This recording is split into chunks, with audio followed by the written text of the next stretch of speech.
বছর বাঁচাও পরীক্ষা শেষে পাশের হার বৃদ্ধি পেল মাধ্যমিক এবং উচ্চ মাধ্যমিক পরীক্ষায়।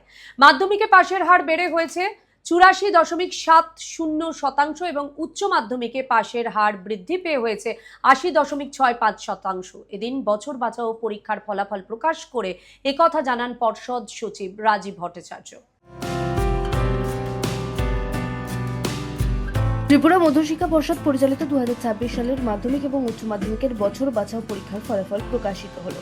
এবছর বছর বাঁচাও পরীক্ষার আগে মাধ্যমিক পরীক্ষায় মোট কৃতকার্য হয়েছিলেন 27,094 জন। বছর বাঁচাও পরীক্ষার পর এই সংখ্যা বৃদ্ধি পেয়ে হয়েছে 27,331 জন। পাশের হার বৃদ্ধি পেয়ে হয়েছে 84.73%।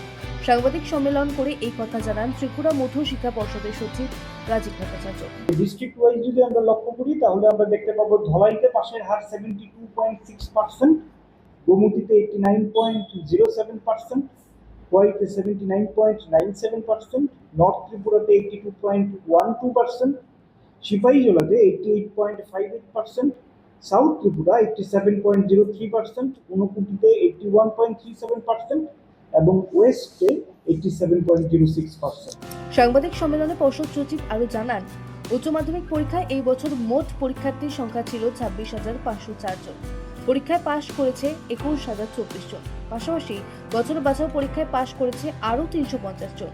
ফলে উচ্চ মাধ্যমিক পরীক্ষায় এই বছর মোট পাশ করেছে 21,354 জন। এক্ষেত্রে পাশের হার বৃদ্ধি পেয়ে হয়েছে 80.65%। তখন রেজাল্ট যখন ঘোষণা করি 8ই মে, পাশ করেছিল 79.33%।